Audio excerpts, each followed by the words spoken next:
Hi there. A lot of people ask, how am I going to get where I need to go when I don't really know what it is? Well, my answer usually is you're not.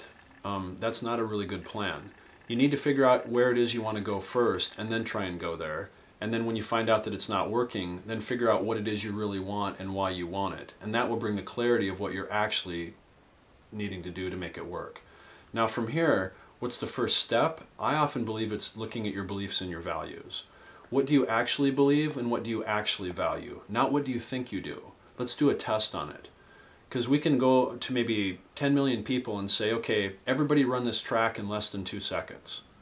Odds are no one can do that. But if we start to raise the bar that high, it's going to cut people down, but it's useless if you cut everybody. So you have to lower the bar just enough to where at least one person can cross it and then leave it at that point. So if we say, how about who can run this lap in 30 seconds, there may be 50 or 60 people in the world that can do that. Okay, now what we do is we keep raising the bar until there's only one left. That's the place to leave the bar. So if we say now, what do you believe? Do you believe you could actually run that?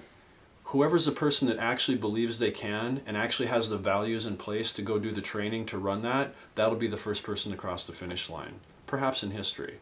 A lot of great people, inventors, people the first time to do something, they were the ones who actually believed they could do it, and they had the values to commit to it and create 100% commitment to actually having it happen.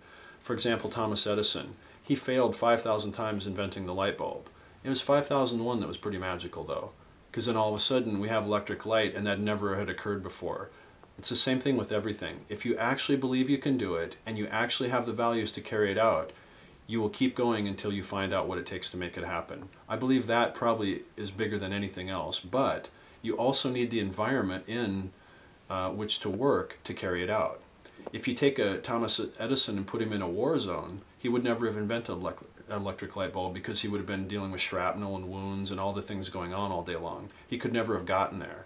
It's because he had a laboratory, he had good people, he had scientific books, he had people to check in with, he had the right environment along with his beliefs and values to create it. However, he also had the third component, which I believe is the piece that actually starts to manifest it, which is where a lot of people really get excited, which is the willingness and the teachability to know where they aren't capable right now. Because it's really important to know how capable you are. I believe it's the most important to know where you're not capable, because that's where you need someone else's help.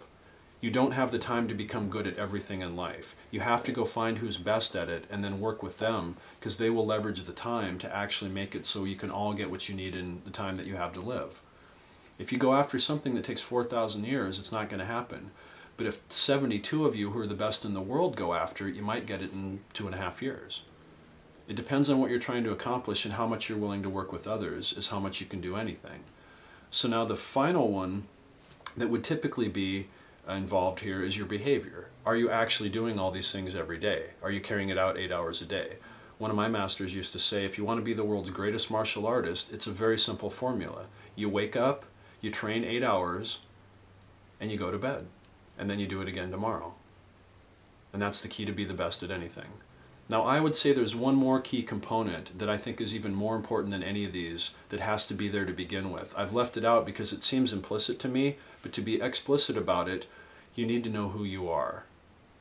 Asking who I am, I believe, is the most important question in life. Because once you realize, am I the right one to be doing this? Is this really my calling? Then you will actually bring it forward. A lot of people work on someone's identity or someone's issue that they wish they were. Some idol, some star, some hero that they've run into that they think they want to be. That's fine, but who are you? Are you that exact same person? Probably not. So once you get clear on who you really are, then you can say, what do I believe? What are my values? Am I in the right environment? Am I capable of it? And am I actually going to commit to do it every day? This is the being, having, doing. When you put it all together in the package, you can accomplish anything.